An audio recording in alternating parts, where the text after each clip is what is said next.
Hello everyone, जय श्री कृष्ण। ब्रह्मा जी ने देखा कहीं से अचानक एक कौवा आया और जल में गिरा और चतुर्भुज लेकर बैकुंठ चला गया। उनकी बुद्धि चकरा गई कि ये क्या हो गया। इस पुराण को सर्वप्रथम सुनाया था श्री नारायण ने ब्रह्मा जी को। फिर ब्रह्मा जी ने शिव को सुनाया, शिव जी ने अपने पुत्र स्कंद को सुनाया और स्कंद ने जमीनी ऋषि ने इस पुराण को मनराज और पर्वत पर रहने वाले ऋषियों की सभा में जाकर सुनाया था। और इसी पुराण में पुरुषोत्तम क्षेत्र श्री जगन्नाथपुरी की महिमा का विस्तार से वर्णन किया गया है। आप तो जानते ही हैं कि ब्रह्मा जी स्वयं भगवान विष्णु के नाभि कमल से निकले हैं। उनकी उत्पत्ति के बाद जब उन्हें कुछ समझ नहीं आया कि वह कौन है और उनके जीवन का उद्देश्य क्या है, तब उन्होंने भगवान की तपस्या की।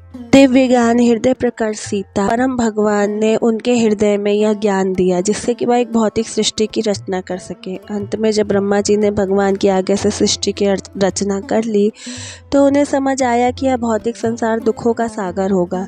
यह प्रत्येक जीवात्मा अपने कर्मों अनुसार जन्म, मृत्यु, जरा और व्याधि के कष्ट सहन करेगी। यह देखकर उनके मन में करुणा उत्पन्न हुई। इसका उपाय क्या हो सकता है, सोचकर उन्होंने भगवान श्री हरि से प्रार्थना की। प्रार्थना सुनकर भगवान नारायण गरुड़ पर आसीन होकर प्रकट हुए। अपने मधुर वचनों से उन्होंने कहा, सागर, पर्यावरण, समुद्र की उत्तर दिशा में और महानदी के दक्षिण में जो प्रदेश स्थित है वह पृथ्वी के सभी तीर्थ का फल प्रदान करता है। जो वहाँ निवास करता है वह पवित्र होकर तुरंत ही मेरे आध्यात्मिक लोक में पहुँच जाता है। इस क्षेत्र की ओर बढ़ाया हुआ हर कदम पवित्र होता है। सृष्टि के सृजन और संहार के समय यह क्षेत्र कभी भी प्रभावित नहीं होता। यह मेरा श्री क्षेत्र जो कि पृथ्वी पर गोपनीय है, वह आपके लिए भी दुर्लभ है। यह क्षेत्र देवता और असुरों के लिए दूर नहीं है। यह सदा मेरी छाया से आच्छादित रहता है। मैं इस श्री पुरुषोत्तम क्षेत्र में निवास करता हूँ। इस प्रकार कहकर भगवान नारायण ने ब्रह्मा जी को पुरुषोत्तम क्षेत्र जाने के लिए आदेश दिया।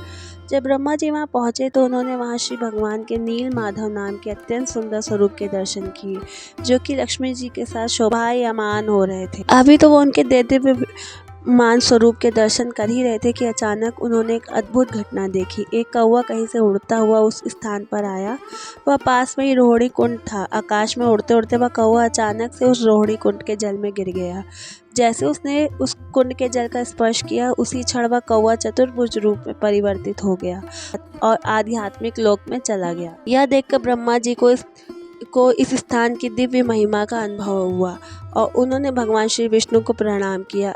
अगर आपको मेरा ये वीडियो पसंद आया हो तो प्लीज़ लाइक, शेयर, सब्सक्राइब कीजिए। Thank you. जय श्री कृष्ण।